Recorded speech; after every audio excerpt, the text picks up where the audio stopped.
വൈഗ കൊലപാതക കേസിൽ കുട്ടിയുടെ അച്ഛൻ സനു മോഹൻ കുറ്റക്കാരൻ എന്ന് കോടതി. എല്ലാ കുറ്റങ്ങളും നിലനിൽക്കുമെന്നും എറണാകുളം പ്രത്യേക കോടതി വിധിച്ചു. ശിക്ഷാവിധിയിൽ വാദം ഉച്ചയ്ക്ക് ശേഷം നടക്കും. കൊലക്കുറ്റം തന്നെ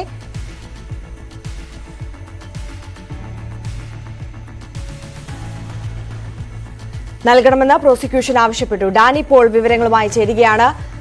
ഡാനി, സ്വന്തം മകളെ 10 വയസ്സുകാരിയാണ് അച്ഛൻ ഒരു ദയയുമില്ലാതെ കൊന്ന് പുഴയിലെറിഞ്ഞത്. അന്വേഷണ സംഘം സനു മോഹനെതിരെ ചുമത്തിയിട്ടുള്ള എല്ലാ കുറ്റങ്ങളും നിലനിൽക്കുമെന്ന് കോടതി കണ്ടെത്തിയിരിക്കുകയാണ്, വിധിച്ചിരിക്കുകയാണ്. ഇനി എന്ത് ശിക്ഷയാകും നൽകുക എന്നുള്ളത് ഉച്ചയ്ക്ക് ശേഷം അറിയാം. എന്തായാലും പരമാവധി ശിക്ഷ തന്നെ നൽകണം എന്നുള്ളതാണ് പ്രോസിക്യൂഷൻ വാദിച്ചിരിക്കുന്നത്. എങ്ങനെയാണ് വിശദാംശങ്ങൾ?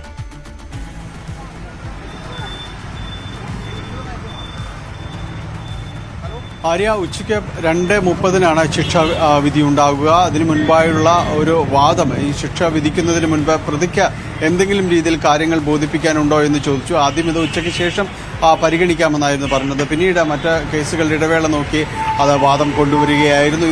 അതിലാണ് പ്രോസിക്യൂഷൻ ഇത് അപൂർവങ്ങളിൽ അപൂർവമായ കേസാണ് എന്ന് പ്രോസിക്യൂഷൻ വാദിച്ചു. പക്ഷേ കോടതി ഇത് എങ്ങനെയാണ് ആ രീതിയിൽ പറയാൻ കഴിയുക? കാരണം ഇത് സമാനമായ കേസുകൾ പലതും തന്നെ ഉണ്ടായിട്ടുണ്ട് എന്ന് കോടതി അടക്കം ചൂണ്ടിക്കാണിക്കുന്നു. പക്ഷേ പല സാഹചര്യങ്ങളും അത് ഒന്നിനൊന്ന് വ്യത്യസ്തമാണ് എന്ന് പ്രോസിക്യൂഷനും ഈ കാര്യങ്ങൾ വിശദീകരിച്ചുകൊണ്ട് തന്നെ പ്രോസിക്യൂഷനും കാര്യങ്ങൾ പറയുകയും ചെയ്തു. എന്തായാലും ഈ വാദങ്ങളെല്ലാം തന്നെ കോടതിക്ക് മുന്നിലുണ്ട്. ചുമത്തിയിട്ടുള്ള മുഴുവൻ കുറ്റങ്ങളും തെളിയിക്കപ്പെട്ടതാണെന്ന് കോടതി പറയുകയും ചെയ്തു. IPC പ്രകാരമുള്ള 3 വകുപ്പുകൾ, അതിൽ കൊലക്കുറ്റവും ഇത് തെളിവ് നശിപ്പിക്കുക, അതോടൊപ്പം തന്നെ കൊലപ്പെടുത്തണമെന്ന ഉദ്ദേശത്തോടുകൂടി മദ്യം നൽകുക എന്നിവയും, ജുവനൈൽ ജസ്റ്റിസ് ആക്ട് പ്രകാരമുള്ള കുട്ടികൾക്കെതിരെയുള്ള അതിക്രമവും, കുട്ടികളെ മദ്യം നൽകിക്കൊണ്ട് കൊലപ്പെടുത്താൻ ഉദ്ദേശിച്ചുകൊണ്ട് മദ്യം നൽകുക എന്ന വകുപ്പും, ഇതെല്ലാം തന്നെ നിലനിൽക്കുന്നതാണെന്ന് കോടതി പറയുകയും ചെയ്തു. ഇനി ഉച്ചയ്ക്ക് ശേഷം 2:30-നാണ് ഇതിൽ വിധി പ്രസ്താവം ഉണ്ടാകുക. മാർച്ച്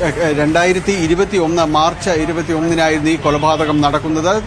തൃക്കാക്കരയ്ക്ക് സമീപം താമസിച്ചിരുന്ന ഫ്ളാറ്റിൽ നിന്ന് കുട്ടിയെ കൊലപ്പെടുത്തിയ ശേഷം മുട്ടാപ്പുഴയിൽ ഉപേക്ഷിക്കുകയായിരുന്നു സനുമോഹൻ ചെയ്തത്. തന്റെ മകളെ വൈഗയെ ശ്വാസം മുട്ടിച്ച് കൊലപ്പെടുത്തിയ ശേഷം കാറിൽ കൊണ്ടുപോയി ഉപേക്ഷിക്കുക, അതിനുശേഷം കടന്നു കളയുകയായിരുന്നു ഇയാൾ ചെയ്തിരുന്നത്.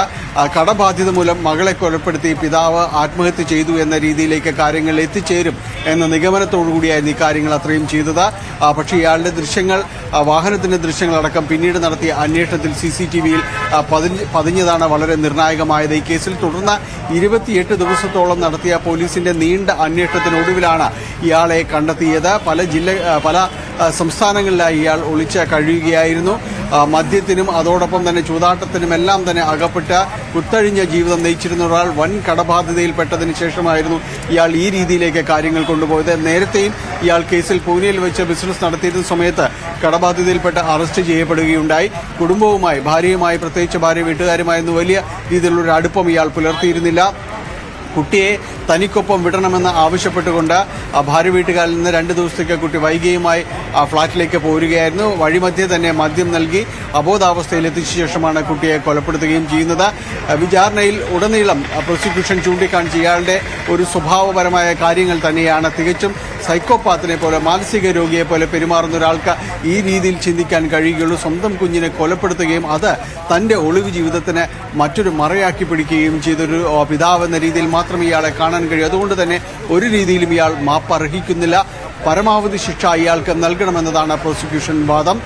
ഈ കേസിൽ ഇതുവരെയും തന്നെ 75ഓളം സാക്ഷികളെ വിസ്തരിക്കുകയും 150-ലധികം തെളിവുകൾ കോടതിക്ക് മുന്നിലേക്ക് എത്തുകയും ചെയ്തു. ഇതെല്ലാം പരിശോധിച്ച ശേഷമാണ് കോടതി ഈ മുഴുവൻ കുറ്റങ്ങളും, ഇയാൾക്ക് ചുമത്തിയിരിക്കുന്ന മുഴുവൻ കുറ്റങ്ങളും നിലനിൽക്കുന്നതാണ് എന്ന് കോടതി പറയുകയും ചെയ്തത്. സ്ത്രീകൾക്കും കുട്ടികൾക്കുമെതിരെയുള്ള അതിക്രമങ്ങൾ തടയുന്ന അതിവേഗ പ്രത്യേക കോടതിയാണ് ഈ കേസിൽ ശിക്ഷ വിധിക്കുക. ഇന്ന് ഉച്ചയ്ക്ക് ശേഷം 2:30 ശിക്ഷാവിധി ഉണ്ടാകും. ഡാനി ഇപ്പോൾ സൂചിപ്പിച്ചതുപോലെ തന്നെ, അതായത് ഇത്തരത്തിലൊരു വലിയ കുറ്റകൃത്യം, അതും സ്വന്തം മോളെ കൊലപ്പെടുത്തി പുഴയിൽ എറിഞ്ഞതിന് ശേഷവും ഈ പ്രതിക്ക് യാതൊരുവിധ പശ്ചാത്താപവും ഉണ്ടായിരുന്നില്ല എന്നുള്ളത് കൂടി ഈ ഒരു കേസിൽ ശ്രദ്ധേയമാണ്. ഇത്തരത്തിലുള്ള ഈ ഒരു സാഹചര്യം കൂടി കോടതി പരിഗണിച്ച് പരമാവധി ശിക്ഷ നൽകും എന്ന് തന്നെ പ്രതീക്ഷിക്കാം, അല്ലേ?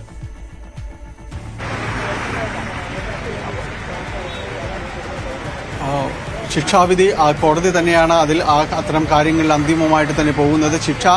പരമാവധി ശിക്ഷ നൽകണമെന്നതാണ് പ്രോസിക്യൂഷൻ വാദം. പ്രത്യേകിച്ച് ഈ സാഹചര്യങ്ങൾ കൂടി പരിഗണിച്ചുകൊണ്ട് ആര്യ സൂചിപ്പിച്ചതുപോലെ ഈ വിചാരണയിൽ ഇയാൾ നേരെ തന്നെ കുറ്റം സമ്മതിച്ചെങ്കിലും പിന്നീട് ഒരിക്കൽ പോലും ഒരു പശ്ചാത്താപം ഇയാളുടെ ഭാഗത്തു നിന്ന് ഉണ്ടാകുന്നില്ല എന്നതും അതോടൊപ്പം തന്നെ ഇയാൾ 28 ദിവസക്കാലം ഈ ഒളിവിൽ പോയൊരു കാലമുണ്ട്. ഈ കാലം അത്രയും വിവിധ സംസ്ഥാനങ്ങളിലെ മറ്റ് മദ്യശാലകളും അതോടൊപ്പം തന്നെ ചൂതാട്ട കേന്ദ്രങ്ങളിലും എല്ലാം തന്നെ സഞ്ചരിക്കുന്ന ഒരു രീതിയായിരുന്നു.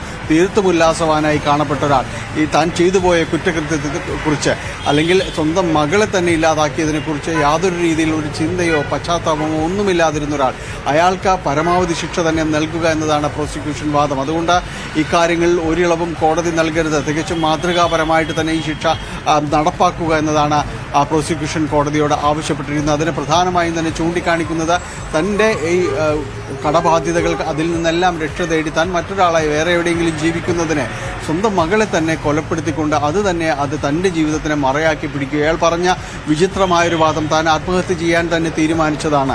തൻ്റെ മരണശേഷം മകളെ ആര് നോക്കുമെന്നുള്ളൊരു ആകുലതയിൽ നിന്നുകൊണ്ടാണ് മകളെ കൊലപ്പെടുത്തിയതെന്നാണ് പറയുന്നത്. തീർത്തും വിചിത്രമായൊരു വാദം കോടതിയിൽ ഉന്നയിക്കുക, മകളെ ആദ്യം കൊലപ്പെടുത്തുക, അതിനുശേഷം തന്നെ കടന്നു കളയുക എന്നതായിരുന്നു. അതുകൊണ്ട് തന്നെയും കോടതിക്ക് മുന്നിൽ പ്രോസിക്യൂഷൻ മുന്നോട്ട് വയ്ക്കുന്നത് പരമാവധി ശിക്ഷ എന്ന് തന്നെയാണ്. തികച്ചും സൈക്കോപാത്തിനെ പോലെ പെരുമാറുന്ന ഒരാൾ, വിചാരണയിൽ ഒരു വേളയിൽ പോലും പശ്ചാത്താപം പ്രകടിപ്പിച്ച് വലിയ രീതിയിൽ കുറ്റബോധമൊന്നും കാണിക്കാതിരുന്ന ഒരാൾ, അങ്ങനെ ഒരാൾക്ക് സമൂഹം പ്രതീക്ഷിക്കുന്ന രീതിയിൽ മാതൃകാപരമായ ശിക്ഷ നൽകണമെന്ന് തന്നെയാണ് പ്രോസിക്യൂഷൻ ആവശ്യപ്പെടുന്നത്. അതിന് തക്കതായ കുറ്റങ്ങൾ ചുമത്തിയിട്ടുണ്ട്, അതെല്ലാം തന്നെ തെളിഞ്ഞിട്ടുണ്ട്. കൊലപാതകം അടക്കമുള്ള കാര്യങ്ങൾ, കൊലപാതകത്തിന് ശേഷം തെളിവ് നശിപ്പിക്കുക, ഇതെല്ലാം തന്നെ ഈ വകുപ്പുകളെല്ലാം തന്നെയും നിസ്സംശയം തെളിഞ്ഞതായിട്ട് തന്നെ ജഡ്ജി കെ സോമൻ പ്രസ്താവിക്കുകയുണ്ട്. അതുകൊണ്ട് പരമാവധി ശിക്ഷയിലേക്ക് തന്നെ എത്തിക്കുക എന്ന പ്രോസിക്യൂഷൻ വാദമാണ് ഇപ്പോൾ കോടതിക്ക് മുന്നിലുള്ളത്.